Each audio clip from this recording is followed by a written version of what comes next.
Hello friends, स्वागत है आप सबका हमारे यूट्यूब चैनल पर। दोस्तों, इस वीडियो में हम लोग बात करेंगे यहाँ पे क्लास 12 वालों के लिए, चाहे आप आर्ट्स साइंस कॉमर्स तीनों स्ट्रीम छात्रों के लिए 100 मार्क्स हिंदी का लैंग्वेज पेपर। जहाँ दोस्तों 100 मार्क्स हिंदी का लैंग्वेज पेपर जो आप लोग रखे हुए हैं आगामी बोर्ड परीक्षा में शामिल होना चाहते हैं दोस्तों, इंटरमीडिएट परीक्षाओं में 2021 के बोर्ड परीक्षाओं में, तो आप सभी के लिए यहाँ पे हिंदी का 100 मार्क्स का काफ़ी इंपॉर्टेंट ऑब्जेक्टिव क्वेश्चन बात करेंगे दोस्तों। यहाँ पे 50 ऑब्जेक्टिव क्वेश्चन हम लोग बात करेंगे, जो आप लोग को यहाँ पे 50% ऑब्जेक्टिव और 50% सब्जेक्टिव जो किया गया है, इसमें से हम लोग 50% ऑब्जेक्टिव का यहाँ पे तैयारी कर रहे हैं दोस्तों। और साथ में आप लोग को काफ़ी सारे ऑब्जेक्टिव मॉडल सेट हर एक सब्जेक्ट का यहाँ पे देखने को मिलेगा दोस्तों, इसलिए चैनल को सब्सक्राइब कर लीजिएगा।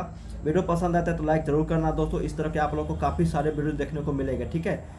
चलिए स्टार्ट करते हैं यहाँ पे दोस्तों। वीडियो को लाइक जरूर करना और चैनल पर अगर नए हैं तो चैनल को जरूर सब्सक्राइब कर लीजिएगा। और इस तरह के आप लोग को काफ़ी सारे ऑब्जेक्टिव सब्जेक्टिव का चैप्टर वाइज ऑब्जेक्टिव सब्जेक्टिव चाहिए दोस्तों, साथ में मॉडल सेट, तो आप हमारे वेबसाइट पे विजिट कर सकते हैं, जिसका लिंक नीचे डिस्क्रिप्शन में दिया गया है, या फिर आप गूगल पे सर्च कीजिए दोस्तों starkstudy.com। वहाँ पे आप लोगों को सभी सब्जेक्ट का यहाँ पे चैप्टर ऑब्जेक्टिव सब्जेक्टिव देखने को मिल जाएंगे, ठीक है। और आप हमारे ऐप भी डाउनलोड कर सकते हैं। चलिए यहाँ पे पहला क्वेश्चन देखते हैं कि बातचीत से मन किस प्रकार का हो जाता है। देखिए इस तरह के जो क्वेश्चन पूछ जाते हैं दोस्तों, 50 ऑब्जेक्टिव में आप लोग को यहाँ पे 20 ऑब्जेक्टिव जो यहाँ पे आप लोग के बुक सेक्शन से रहेंगे दोस्तों, ठीक है। और 30 क्वेश्चन जो रहेंगे आप लोगों के ग्रामर सेक्शन से रहेंगे, मतलब व्याकरण सेक्शन से, ठीक है। ऑब्जेक्टिव में ही पूछे जाते हैं, मतलब 70 नंबर का क्वेश्चन आप लोगों के बुक से रहेगा और 30 नंबर का आप लोगों को व्याकरण से रहते हैं, ठीक है, इंग्लिश और हिंदी दोनों में। पहला क्वेश्चन देखते हैं दोस्तों, बातचीत से मन जो है किस प्रकार का हो जाता है।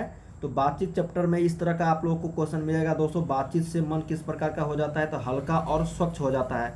तो याद रखिएगा, एक का बी आपका सही उत्तर हो जाएगा। 2 नंबर है कि हिंदी की पहली श्रेष्ठ कहानी कौन सी है दोस्तों। तो हिंदी की पहली श्रेष्ठ कहानी जो है आप लोग के बुक के अनुसार, तो वो है आप लोग को उसने कहा था। तो राइट आंसर यहाँ पे 2 का सी हो जाएगा। उसने कहा था एक श्रेष्ठ कहानी है हिंदी की, ठीक है, 2 का सी। 3 नंबर है दोस्तों कि जयप्रकाश नारायण के अनुसार देश का भविष्य किसके हाथों में है। तो जयप्रकाश नारायण जो थे दोस्तों लेखक भी है और उनके द्वारा लिखा गया भी है, संपूर्ण क्रांति एक चैप्टर है, ठीक है, जयप्रकाश नारायण जी के द्वारा। तो उनके अनुसार देश का भविष्य जो है किसके हाथों में है, तो ये है दोस्तों नेताओं के, पुरानी पीढ़ी के या फिर नई पीढ़ी के या फिर कोर्ट के। तो ये उनके अनुसार ये नई पीढ़ी के युवाओं के हाथ में है दोस्तों भविष्य देश का। तो याद रखेगा 3 का सी, बहुत इंपॉर्टेंट क्वेश्चन था ये। 4 नंबर है कि अर्धनारीश्वर में किस गुण का समन्वय होता है। तो अर्धनारीश्वर चैप्टर में जो बताया गया है लेखक के द्वारा, तो अर्धनारीश्वर मतलब आधा नर और आधा नारी, तो इसका मतलब पुरुष और नारी दोनों के बारे में बताया गया है। तो राइट आंसर यहाँ पे 4 का सी हो जाएगा। अर्धनारीश्वर चैप्टर में किस गुण का समन्वय है, देखने ही से शब्द पता चल रहा है दोस्तों, पुरुष और नारी दोनों के। फिर आता है 5 नंबर क्वेश्चन कि मालती के पति किस बीमारी का ऑपरेशन करके आए थे। जो मालती है दोस्तों, जो मुख्य पात्र है आप लोग के बुक में कहानी के, वो किस बीमारी का ऑपरेशन करके आए थे मालती के पति। तो ये था दोस्तों आपका गैंग्रीन के। तो याद रखिएगा यहाँ पे 5 का ए हो जाएगा। 6 नंबर है कि ए पढ़िएगा आप लोग कहानी, तो आप लोग को पता चल जाएगा दोस्तों। 6 नंबर है कि एक लेख और एक पत्र के लेखक है। जो चैप्टर है एक लेख और एक पत्र, उनके लेखक कौन है दोस्तों, तो वो बताना है आप लोग को, तो वो है भगत सिंह, ठीक है। इस चैप्टर से काफ़ी सारे ऑब्जेक्टिव क्वेश्चन पूछे जाते हैं, जो मैंने आप लोग को चैप्टर वाइज भी ऑब्जेक्टिव दिया था दोस्तों। फिर 7 नंबर आता है कि सिपाही की माँ के रचनाकार कौन है। तो सिपाही की माँ जो मतलब चैप्टर है आप लोग के बुक में, उनके रचनाकार का नाम पूछा जा रहा है, तो वो है आप लोग को दोस्तों मोहन राकेश। तो याद रखिएगा यहाँ पे 7 का डी हो जाएगा, ठीक है दोस्तों। अब 8 नंबर जो क्वेश्चन है दोस्तों, बोला जा रहा है कि शिक्षा का क्या कार्य होता है। तो शिक्षा का कार्य ये होता है कि धन की प्राप्ति में मदद करना, या फिर कुछ परीक्षाएं उत्तीर्ण करने में मदद करना, या संपूर्ण जीवन को प्रक्रिया को समझने में मदद करना, फिर खुशहाल जीवन जीने में मदद करना।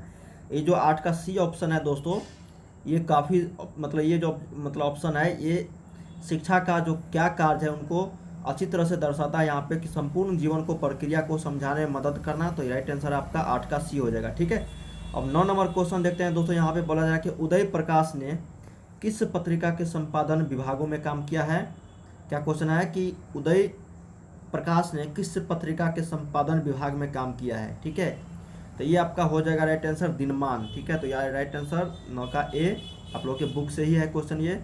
फिर 10 नंबर आता है कि मलयज का मूल नाम क्या था दोस्तों। तो मलयज का जो मूल नाम था वो आप लोग को बताना है। तो यहाँ पे हो जाएगा आपका 10 का राइट आंसर भरत जी श्रीवास्तव मलयज, ठीक है। तो याद रखिएगा भरत जी श्रीवास्तव मलयज, ठीक है, मूल नाम इसका था।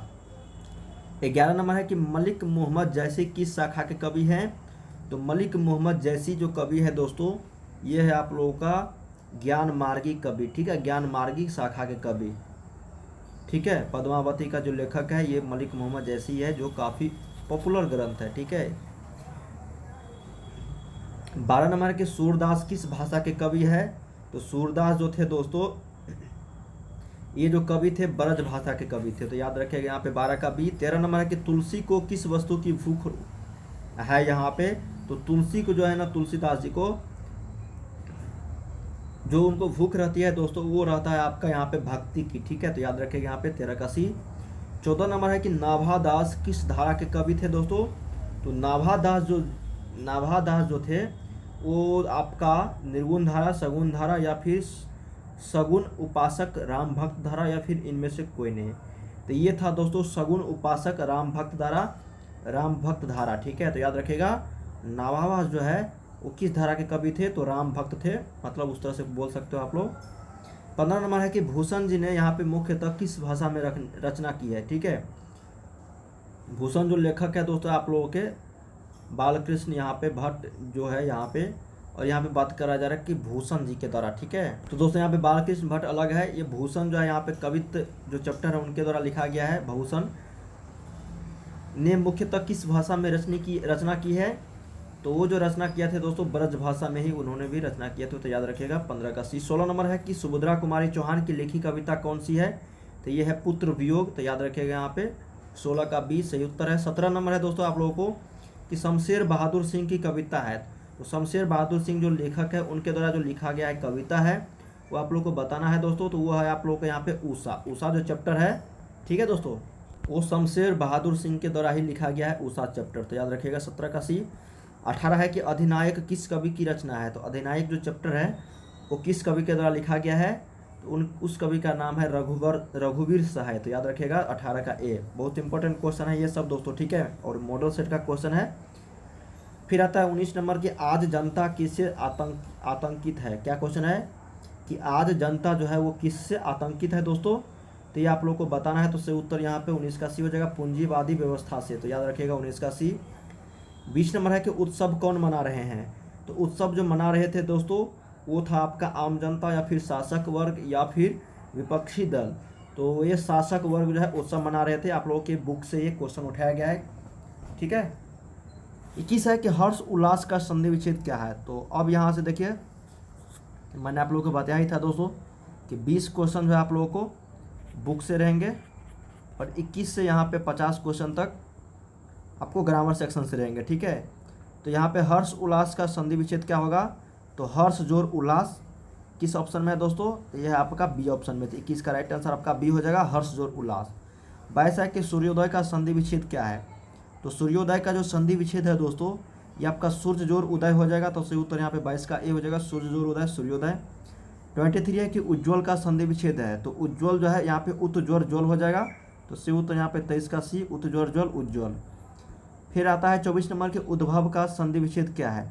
तो उद्भव का जो संधि विच्छेद है दोस्तों तो यहाँ पे उत जोड़ भव हो जाएगा यहाँ पे, तो किस ऑप्शन में है। तो यहाँ पे 24 का ए में है, उत जोड़ भव उद्भव। ऋग्वेद का संधि विच्छेद क्या हो जाएगा, ऋक जोड़ वेद, ऋक में लेकिन हलंत होगा, तो यहाँ पे देखिए ऋक जोड़ वेद ऋग्वेद, तो 25 का सी आपका सी उत्तर हो जाएगा। 26 है कि 29 में कौन सा उपसर्ग है। उपसर्ग मतलब जो आगे में लगे, प्रत्यय मतलब जो लास्ट में लगे। तो 29 में जो उपसर्ग है दोस्तों वो पूछा जाए, तो आप लोग को यहाँ पे उन उपसर्ग है, ठीक है, 26 का सी। 27 है कि विज्ञान में कौन सा उपसर्ग है। तो विज्ञान में जानते होंगे दोस्तों यहाँ पे जो है वी उपसर्ग है, वी, ठीक है, जिससे यहाँ पे विज्ञान बना, ठीक है।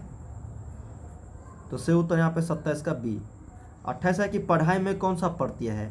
तो पढ़ाई में जो जानते होंगे दोस्तों आई प्रत्यय है, ठीक है, तो सही उत्तर यहाँ पे 28 का सी हो जाएगा, आई प्रत्यय।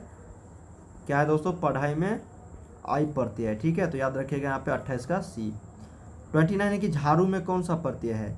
तो झाड़ू में ऊ प्रत्यय है, ठीक है, ऊ, न कि ये वाला ऊ, ये वाला ऊ, ठीक है। तो राइट आंसर यहाँ पे 29 का सी। 30 नंबर है दोस्तों कि कंकर शब्द का लिंग निर्णय करें। तो कंकर शब्द का जो लिंग निर्णय हो जाएगा दोस्तों वो स्त्रीलिंग है या फिर पुल्लिंग है या फिर उभयलिंग है। तो ये है दोस्तों एक तरह से पुल्लिंग कंकर, ठीक है, तो याद रखिएगा यहाँ पे 30 का बी। 31 है कि अखबार शब्द का लिंग निर्णय। तो अखबार यहाँ पे स्त्रीलिंग है या फिर पुल्लिंग है, तो ये भी है दोस्तों आपका पुल्लिंग, ठीक है, तो याद रखिएगा 31 का बी। 32 है कि प्रसार का विलोम क्या होगा, तो प्रसार मतलब होता है दोस्तों फैलना, तो इसका हो जाएगा आपको क्या, संकुचित, ठीक है, तो 32 का ये हो जाएगा संकुचित। 33 है कि प्रछन्न का विलोम क्या होगा, तो प्रछन्न का जो विलोम हो जाएगा दोस्तों ये हो जाएगा आपको प्रतिपन्न।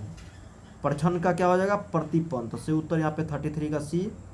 34 नंबर है कि लुप्त का विलोम क्या होगा, तो लुप्त मतलब लुप्त का विलोम यहाँ पे प्रकट, ठीक है, लुप्त मतलब यहाँ पे लुप्त हो जाना, और इसका जो विलोम हो जाएगा उल्टा हो जाएगा, वो प्रकट हो जाएगा। और यहाँ पे बात करते हैं दोस्तों 35 नंबर की दुर्गा का पर्यायवाची शब्द क्या हो जाएगा, तो दुर्गा का यहाँ पे पर्यायवाची शब्द महागौरी, लक्ष्मी माता या फिर शिव, यहाँ पे महागौरी हो जाएगा, ठीक है, तो यहाँ पे सही उत्तर यहाँ पे 35 का आपका बी हो जाएगा, महागौरी, ठीक है। 36 है कि दूध का पर्यायवाची शब्द क्या है, क्या क्वेश्चन, दूध का पर्यायवाची शब्द क्या है, तो दूध का यहाँ पे सर, क्षीर, सायक या फिर उत्स, तो ये हो जाएगा दोस्तों क्षीर आपका, ठीक है। 37 नंबर है कि जिस कन्या का विवाह होने वाला हो उसको कहते हैं सौभाग्यवती, आयुष्मती, सुहागी या फिर ललमनिया, तो उसको बोलते हैं आयुष्मती, ठीक है। और जिस लड़का का ब्याह होने लगता है बालक का, उनको हम लोग आयुष्मान बोलते हैं, ठीक है। और जिस कन्या का विवाह होने वाला होता है उनको हम लोग आयुष्मती बोलते हैं, तो सही उत्तर यहाँ पे 37 का बी। 38 है कि संध्या और रात्रि के बीच की बेला कहलाता है, तो संध्या और रात्रि के बीच के जो शाम मतलब होता है उसको हम लोग क्या बोलते हैं दोस्तों, उसको यहाँ पे 38 का सही उत्तर हो जाएगा आपका क्या चीज़ दोस्तों, इसको हम लोग गोधूली बोलते हैं, ठीक है। शाम तो हो गया शाम दोस्तों, संध्या अपराह्न, और संध्या और रात्रि के बीच के बेला को हम लोग गोधूली बोलते हैं, तो सही उत्तर यहाँ पे 38 का डी हो जाएगा। फिर 39 है दोस्तों कि दंपति का विशेषण क्या हो जाएगा, तो दंपति का जो विशेषण हो जाएगा संपत्ति, दाम्पत्य या फिर दाम्पत्यशील, विशेषण पूछा ही जाता है दोस्तों। 3 से 4 क्वेश्चन आप लोगों के एग्जाम में 12 हिंदी में 100 मार्क्स वाले में, तो दंपति का जो विशेषण हो जाएगा दोस्तों वो आप लोग को यहाँ पे बताना है, तो वो दाम्पत्य हो जाएगा, तो याद रखिएगा 39 का बी हो जाएगा। 40 है कि उद्योग का विशेषण क्या हो जाएगा, तो उद्योग का औद्योगिक हो जाता है, ठीक है, तो याद रखिएगा यहाँ पे डी। 41 है कि साहित्य का विशेषण क्या हो जाता है, तो साहित्य का साहित्यिक हो जाता है दोस्तों, तो याद रखिएगा यहाँ पे 9 की साहित्यकार मार देना, साहित्यिक होता है, 41 का बी। 42 है कि अपाद मस्तक में कौन सा समास है, तो अपाद मस्तक में जो समास है दोस्तों वो आप लोग को यहाँ पे बताना है, तो वो है अव्ययी भाव, तो राइट आंसर यहाँ पे 42 का ए हो जाएगा।